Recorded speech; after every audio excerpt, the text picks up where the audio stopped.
Аксы районундагы Райкомал айылындагы түзүлгөн жер көчкү боюнча кырдаал боюнча түшүндүрмөнү төмөндөгүдөй түшүндүрүп кетсем болот.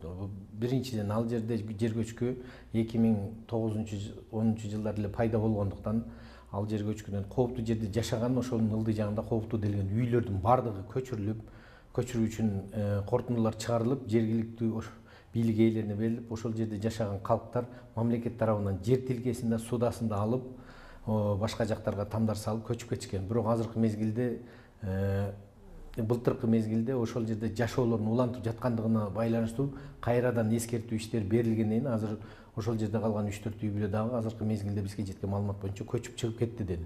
Бирок ал жерде жанагы сайтка чыгып кеткендей 40 үйгө кооптуулук жаралды деген эч кандай кооптуулук жок. Кооптуу жаралган үйлөрдүн баардыгы ошо 2010-жылдары эле эскертүү берилип, корутундулар чыгарылып, мамлекет тарабынан жардамдарын алып көчүп чыгарылышка корутундулар чыгарылган, алышкан. Бирок кээ бирлери жашап жаткандыгына байланыштуу ошондой маселе көтөрүлдү.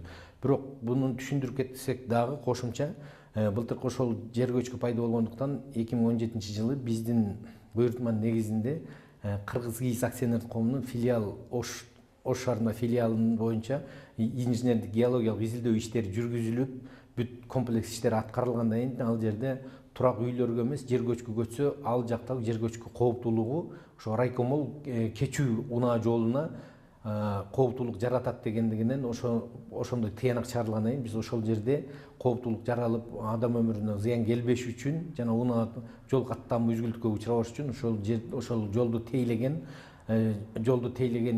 номер 38 ишканага биздин министрлик тарабынан атайын эскертме иштери берилген, ошолор боюнча кооптуулукту жоюу боюнча ошондой иш-чаралар жүргүзүү үчүн. Мына быйылкы 2-марта чыккан материалдар боюнча кайрадан биздин жергиликтүү комиссия, биздин адистер барып жеринде көргөндө, ошол жерде кооптуулук баягы турган жер көчкү чөгүп, анан кеңейгендиги аныкталган.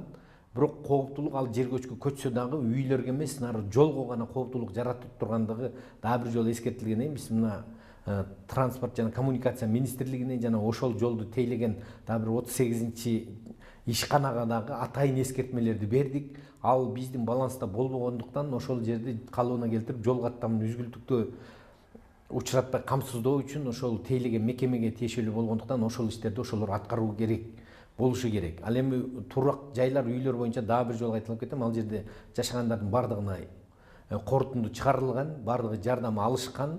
Көчүп чыгуучулар бүгүнкү жеткен маалыматтар боюнча ошол жерде кооптуу үйдө жашагандардын баардыгы көчүп чыгып кетишкен деген маселе турат.